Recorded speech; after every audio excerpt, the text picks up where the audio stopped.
ஓபிரா Winfrey, சோகத்தில் பிறந்த வெற்றியின் சின்னம். அறிமுகம். அமெரிக்காவில் பிறந்த ஒரு ஏழை குழந்தை. கருப்பினத்தைச் சேர்ந்தவள். தாய் தன்னை கர்ப்பமாக்கிய போது 14 வயது.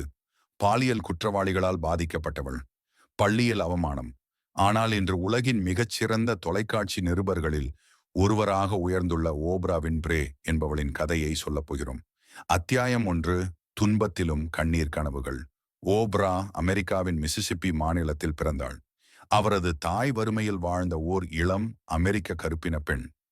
தாய்க்கு ஓரளவு வேலை இருந்தாலும் ஓப்ராவை கவனிக்க முடியவில்லை. 9 வயதில் உறவினரால் பாலியல் புகழ்ச்சி செய்யப்பட்டாள். இது தொடர்ந்தது. ஒரே வாழ்க்கையில் பலர் பாலியல் வன்முறை நடத்தினர். 14ஆம் வயதில் ஓப்ரா கர்ப்பமாகி அந்த குழந்தையும் பிறந்த சில நாளில் இறந்துவிட்டது. அவள் உலகத்திலேயே தனியாக போய்விட்டாள். அத்தியாயம் 2.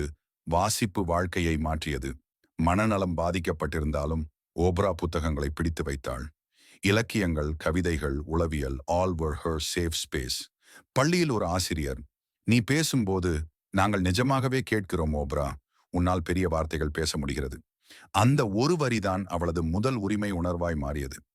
அத்தியாயம் 3. திரையில் முதல் முறை. 17 வயதில் ஒரு உள்ளூர் ரேடியோவில் செய்தி வாசிப்பாளராக சேர்ந்தாள். சினிமா ஒலி, நேர்மை வாய்ந்த குரல், ஆன்மீக ஒளி, இதையெல்லாம் உணர்ந்த ரேடியோ நிர்வாகி அவளுக்கு இடமளித்தார். பின்னர் சிகாகோ ஏஎம் ஷோ நடத்தும் வாய்ப்பு கிடைத்தது. ஓப்ரா அதை ஓப்ரா வின்ஃப்ரீ ஷோ என மாற்றினாள். அந்த நிகழ்ச்சி 25 ஆண்டுகள் உலக அளவில் மிகப்பெரிய பாப்புலாரிட்டி பெற்றது. அத்தியாயம் 4. ஓப்ரா என்ற பெயர் ஒரு உலகம். புக் கிளப் உருவாக்கினார் மற்றும் நூல்களின் விற்பனையை பறக்கவிட்டார். மகளிர் மேம்பாட்டுதல், பசிவு, துன்பு, இனம் ஆகிய அனைத்தையும் திறந்த பேச்சாக்கினார். உலகின் முதல் பெண் கருப்பு பில்லியனானார். அத்தியாயம் 5. முடிவில்லா முடிவுரை.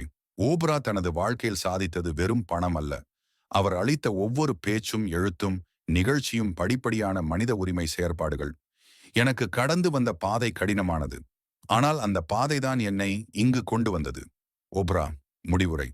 ஓப்ராவின் வாழ்க்கை நமக்கு ஒரு பெரிய பாடமாக இருக்கிறது. பிறந்த நிலை முக்கியமல்ல, பெற்றோம் என்ன என்பதை விட எதை வைத்து புறப்பட்டோம் என்பதே முக்கியம். சோகம் உன்னை அடக்காது, உன்னை எழுப்பும் வலி